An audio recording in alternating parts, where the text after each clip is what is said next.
Ya, kita dari kelompok 5 yang beranggota saya Siti dengan NIM terakhir 135. Saya Kiran Nurulifah dengan NIM terakhir 150. Saya Alina Fidah dengan NIM terakhir 128. Ya, di sini kita akan membahas tentang pemimpin polisi dalam negeri.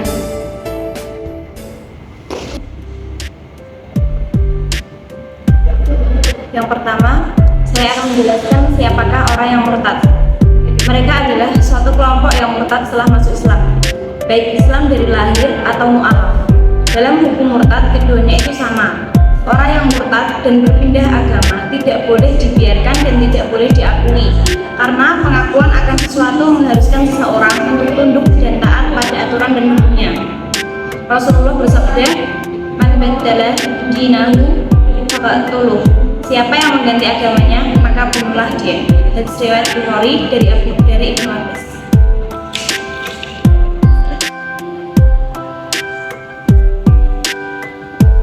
Selanjutnya, apa saja kemungkinan yang dapat terjadi kepada orang yang murtad?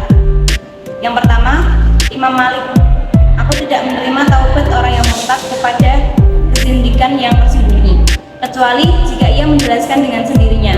Aku menerima taubat lain dari berbagai macam orang yang murtad setelah mereka bertaubat, dan setelah mereka bertaubat mereka wajib mengkodok sholat dan puasa yang ditinggalkan pada saat murtad, karena mereka mengakui kewajiban tersebut sebelum murtad.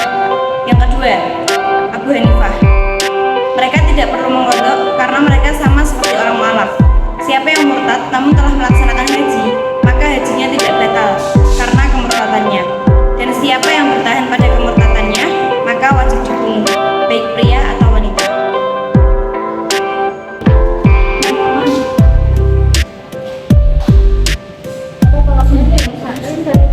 Bagaimana cara kita menghargai orang yang murtad? Yang pertama, sifatnya adalah harga dari orang yang murtad dan tidak boleh diwarisi oleh orang kafir maupun orang muslim, sehingga masuk dalam kas negara atau baitul mal. Terbagian yang pertama, harta orang yang murtad yang telah dibunuh termasuk harta rakyat, sehingga harus didistribusikan kepada orang yang menerima rakyat. Yang kedua, harta yang dapat sebelum murtad boleh diwarisi, sedangkan harta yang dapat setelah murtad termasuk harta rakyat, menurut Abu Hanifah. Yang ketiga, harta bisa diwarisi baik yang telah didapat sebelum murtad ataupun sesudah murtad, menurut Abu Yusuf.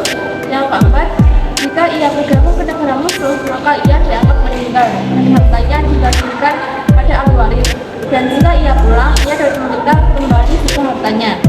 Yang kelima, jika terjadi peperangan, harta orang murtad yang telah terbunuh menjadi harta rakyat dan harus didistribusikan pada para penerima rakyat. Dan jika orang yang murtad itu masih hidup, maka hartanya disita dan akan dikembalikan jika mereka masuk Islam. Pertanyaan yang kelima, apa pendapat mengenal harta kaum muslimin yang mereka gunakan dihabiskan saat perang? Mereka harus menanggung hasilnya karena kemaksiatan mereka dengan menjadi murtad itu tidak didapat kewajiban mereka untuk mengganti harta kaum muslimin yang mereka habiskan atau mereka habis akan itu gugur, dan mereka tidak harus menanggung apa yang mereka habiskan atau mereka rusak baik harta maupun nyawa.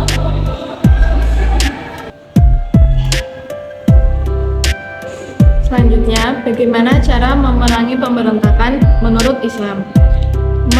Menurut prinsip Islam, segala bentuk tindakan yang bersifat defensif dalam melindungi keadilan dan keamanan masyarakat bisa dianggap sebagai bentuk perlawanan terhadap pemberontak. Hal ini termasuk dalam konteks pertahanan diri dan perlindungan terhadap umat. Namun, penting agar selalu memprioritaskan penyelesaian konflik secara damai. Memerangi pemberontakan harus didasari prinsip keadilan serta mempertahankan hukum dan nilai-nilai kemanusiaan. Menerapkan proses hukum yang adil dan pembicaraan dengan pemimpin agama serta otoritas hukum Islam yang terkualifikasi menjadi hal yang penting dalam konteks ini. Untuk yang selanjutnya, apa hukum memerangi pemberontak menurut Islam? Hukum memerangi pemberontak menurut Islam memerlukan pertimbangan mendalam dari sudut pandang Islam atau syariah. Situasi ini dapat terjadi ketika keamanan umum terancam atau ada pemberontakan yang mengancam stabilitas masyarakat. Islam memperbolehkan tindakan defensif sebagai bentuk perlindungan, namun harus dilakukan sesuai prinsip keadilan hukum dan nilai-nilai kemanusiaan. Pada konteks ini, hukum Islam mendorong untuk menyelesaikan konflik sebisa mungkin dilakukan secara damai sebelum mempertimbangkan tindakan militer. Selain itu, memastikan bahwa tindakan tersebut proporsional, adil, dan sesuai dengan nilai-nilai kemanusiaan juga sangat penting dalam memerangi pemberontakan menurut Islam. Di samping itu, konsultasi dan pandangan dari ulama serta otoritas hukum Islam yang memahami konteks tersebut juga diperlukan. Dalam surah Al-Baqarah ayat 190 sampai 193 menjelaskan bahwa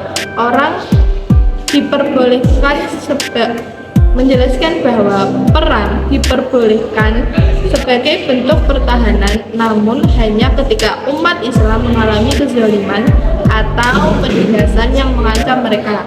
Adapun dalam surah An-Nisa ayat 75 juga menyinggung tentang pertempuran dalam situasi pertahanan tentang kezaliman.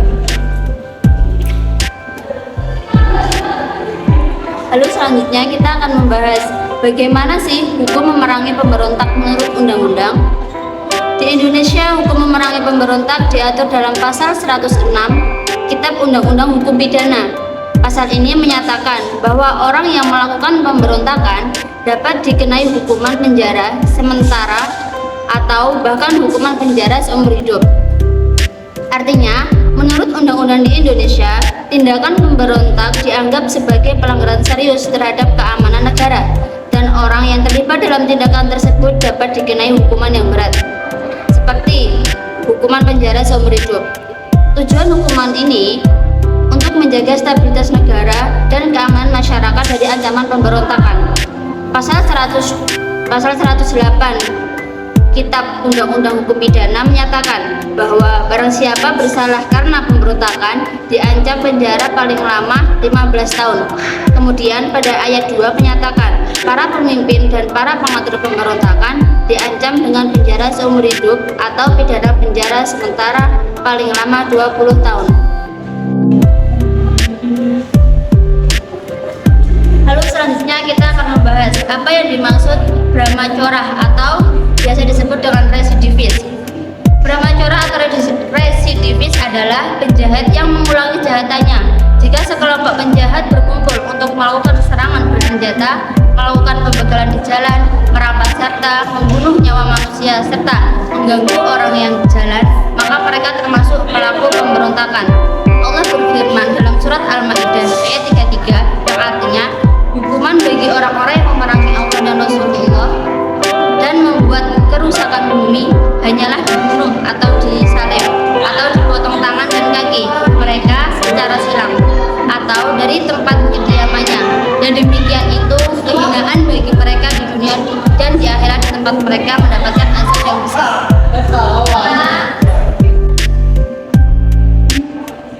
Ya, secara umum residivis dibagi menjadi dua kategori, yaitu yang pertama residivis umum, yakni tindak pidana yang dilakukan secara berulang namun kejahatannya yang dilakukannya itu tidak sama dan diatur dalam pasal 486 sampai pasal 488 KUHP. Yang kedua, residivis khusus, yakni tindak pidana yang dilakukan sama seperti tindak pidana sebelumnya dan diatur dalam pasal 489 ayat 2, 495 ayat 2, 512 ayat 3 KUHP.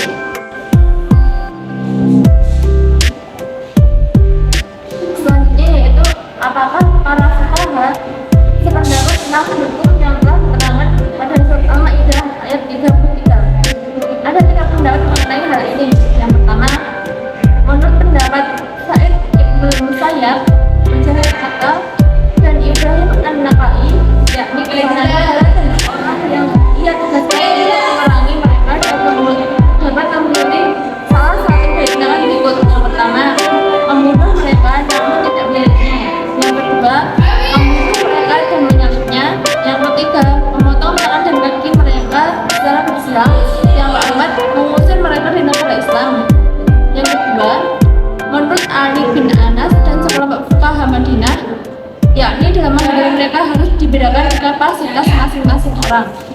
pertama, orang yang memiliki pemikiran merancang strategi harus dibunuh dan tidak boleh dilepaskan.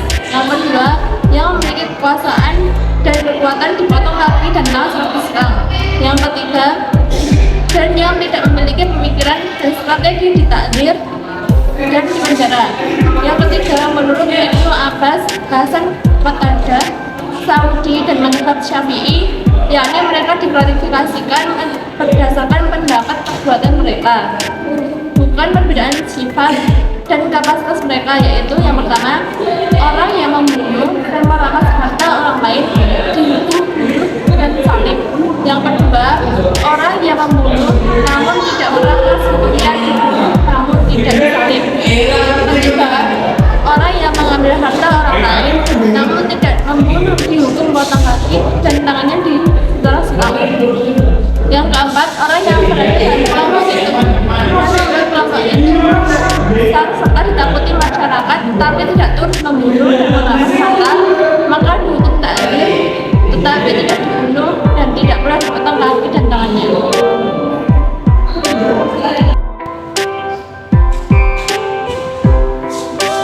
Selanjutnya, saksi tindak pidana pencurian atau perampokan dengan kekerasan. Menurut pasal 365 KUHP, menetapkan ancaman saksi pidana bermacam-macam, tergantung akibat yang dilakukan pelaku pencurian tersebut.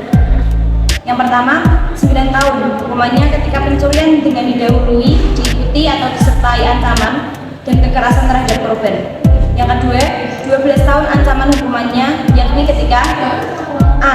Jika perbuatan pencurian dilakukan pada malam hari di rumah atau pekarangan tertutup, B. Di sebuah rumah, C. Di jalan umum, D. Di dalam kereta api atau tram yang berjalan, E. Dilakukan oleh 2 orang atau lebih dengan bersamaan, F. Dilakukan dengan memanjat, membongkar, memakai pakaian palsu, perintah palsu, dan pakaian jabatan palsu, D. Mengakibatkan korban terluka berat. Yang ketiga, 15 tahun hukuman ketika tindak pencurian tersebut menghilangkan nyawa seseorang. Yang keempat, hukuman mati atau penjara selama-lamanya 20 tahun jika pencurian itu mengakibatkan orang terluka berat atau mati dan dilakukan oleh 2 orang atau lebih secara bersamaan. Menurut hukum pidana Islam dalam surat Al-Maidah, yaitu A. Hukum bunuh secara hebat dan berwibawa jika pelaku hanya membunuh tapi tidak mengambil harta korban. B. Hukum salib, yaitu dibuat kayu palang lalu si pelaku dinaikkan ke kayu tersebut dan dibiarkan sampai mati atau dibunuh setelah beberapa lama. C. Dipotong kaki dan tangannya secara bersilang jika pelakunya mengambil harta namun tidak membunuh. D. Dibuang dari bumi, yakni dipenjara atau takzir jika si pelaku hanya menakut-nakuti orang yang lewat dan tidak mengambil harta.